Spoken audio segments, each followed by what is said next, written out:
पीड़ित परिवारों से मुलाकात की और कहा कि पूरे मामले को संसद में उठाया जाएगा, घटना की जांच की जाएगी। इसी को लेकर हमारे संवाददाता प्रदीप पुंडीर ने भी पीड़ित परिजनों से बातचीत की। सुनिए उन्होंने क्या कुछ कहा। में हाथरस सत्संग हादसे के बाद आज राहुल गांधी पिलखुना पहुंचे थे और उन्होंने पीड़ित परिवार से मुलाकात की। मेरे साथ बातचीत करने के लिए एक महिला है जिन्होंने अपनी जान गंवाई है, उनके बेटे हैं विजेंद्र। जो महिला खत्म हुई है, क्या नाम है उनका? प्रेमवती माँ जी। कैसे हादसा हुआ? ये भगदड़ में मारी गई। बोला है कि मतलब जो इनके हादसे में तुम्हारी माँ खत्म हुई है और जिसमें जो जो गुनहगार है उसको सजा मिलेगी। हम पार्लियामेंट में मतलब ये उठाएंगे कल और मदद फदद की कोई एक बार ये बोल इसमें शांत हो जाओ तो उनकी बात मानती, क्योंकि उन्हीं की वजह से पब्लिक जाती है, उन्हीं को मानती है, उनकी बात मानती। वजह तो ये है कि जब एक बात बताओ, जब आदमी अब यहाँ पर हैं, जब 10 आदमियों के लिए बोला है और यहाँ में घुस जाए 50 आदमी तो बन जाएंगे, इसमें नहीं बनेंगे ना। बस ये वही बात है, प्रशासन की भी है और बाबा की भी है। बाबा को जब पता है कि जनसंख्या ज़्यादा तो उसी तरह निकल जाना चाहिए।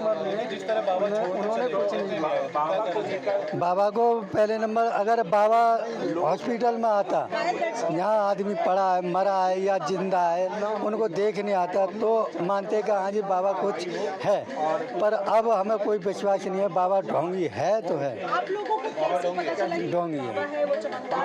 परिवार थे, इन्होंने इस हादसे में अपनी मां को खोया है और इनका साफ तौर पर कहना है कि बाबा कहीं ना कहीं ढोंगी है और लापरवाही के लिए ये प्रशासन के अलावा बाबा को भी जिम्मेदार मानते हैं, क्योंकि जब इनको पता था कि इतनी भीड़ होगी, इतनी संख्या में लोग पहुंचेंगे तो उसी तरह से व्यवस्था होनी चाहिए थी, लेकिन व्यवस्था नहीं भी है। लेकिन अगर ये हादसा हो गया, हादसे के बाद जिस तरह बाबा मैदान छोड़कर भाग गया, पीड़ित के जो परिवारीजनों का कहना है कि बाबा ढोंगी है, क्योंकि अगर बाबा वाकई में बाबा होता तो मिलने आता, मुलाकात करता और जिन लोगों ने हादसे में अपनी जान गंवाई है उनके साथ संवेदना रखता। Pradeep Pundir, India news, Aligarh. जैसे कि हम गए थे, सब अलग अलग हो गए थे, हम अलग हो गए थे, हमारी माँ अलग हो गई थी। जब वो समापन हुआ तो वहाँ भगदड़ मच गई।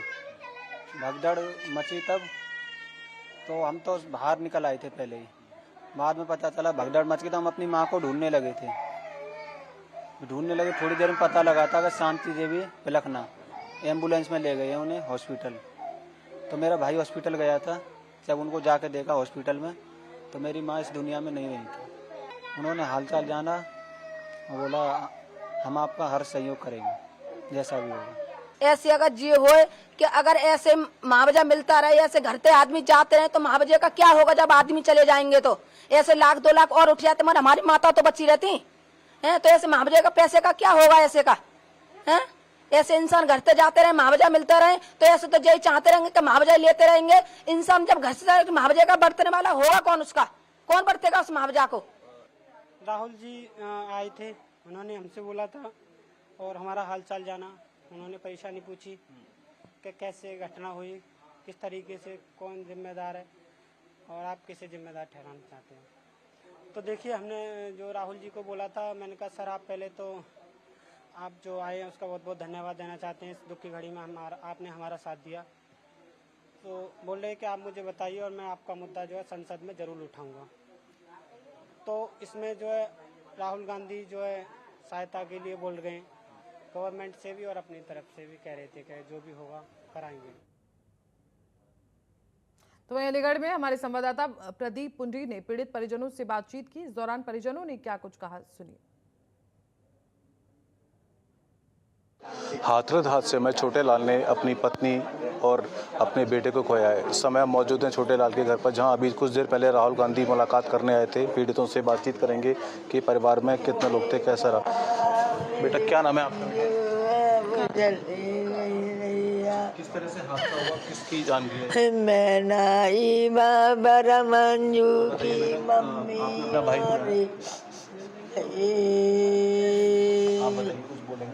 राहुल गांधी मुलाकात करने के लिए आए थे, क्या था? वो ये कह रहे थे हम तुम्हारी दर्द जानते हैं, क्या परेशानी है आपको। 6 साल का पहले पुत्र का बेटा गया है, 4 लड़कियां आती है तुम्हारे घर का दिया बुझ गया था।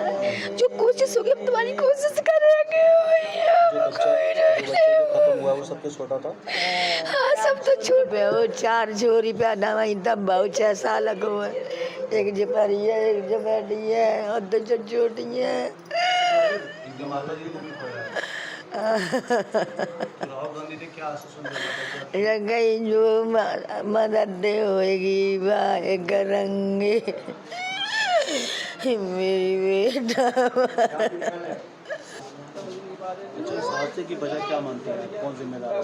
किस तरीके से सबसे बड़ी तो इसमें डील है, अगर जो भी किसी का प्रेमी या कोई होता है तो भक्त के पास पहुंचता है, और उनकी डील ये हुई कि इतनी जनता मरने के बाद में उनने कोई अभी तक खबर घेर नहीं ली किसी की भी।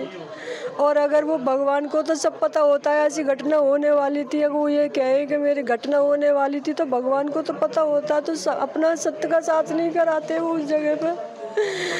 फिर उसके बाद में उन्हें फ़ोन से किसी से परिजनों से नहीं, मेडिकल में वो कहीं तक अभी नहीं आए भक्तों के पास। सबसे ज़्यादा प्रशासन क्या वो है, उसमें प्रशासन भी नहीं था। और बाबा की ये कमी है कि बाबा को ये देखना था कि मेरे भक्त मेरे चरणों में आए। कोई किसी घर पे आता वो भी प्यार से देख लेता कि मेरी वजह से आया, उसने अभी तक कुछ नहीं देखा। ऐसे बाबा को मैं क्या भगवान कहूँगी, मेरा घर ही पूरा उजड़ गया। तो देखिए हादसे की शिकार थी, इन्होंने इस हादसे में अपनी भाभी, अपनी मामी और अपना जो भतीजा है उसको खोया। पीछे आप तस्वीरें देख सकते हो किस तरीके का पूरे परिवार में माहौल है, और लगातार इनके रो रो के इनके आंसू हैं वो भी सूख चुके हैं। राहुल गांधी ने उन्होंने मुलाकात की थी और राहुल गांधी ने इनको आश्वासन दिया कि वो इनके साथ खड़े हैं और आज वो इस स्थिति में है कि इनको न्याय दिला सकें। राहुल गांधी ने कहा कि जो पूरा जो घटना हुई है उसको वो संसद में उठाएंगे और जो सरकार है उससे जवाब मांगेंगे। लेकिन वहीं पीड़ित जो परिवारीजन है उनका साफ कहना है कि बाबा ढोंगी है, बाबा भगवान का दर्जा अपने आप को देता था, अगर वो भगवान था तो उसे पता कैसे नहीं चला कि हादसा होने वाला है। हालांकि इनका साफ तौर पर कहना है कि बाबा एक तरफ तो अपने आप को भगवान कहता है, हमें दूसरी तरफ जो इस जो घटना हुई है, हादसा हुआ है, इसमें जो परिवारी जो पीड़ित हैं उन्होंने अपनी जो जान गंवाई है उनको हालचाल भी लेना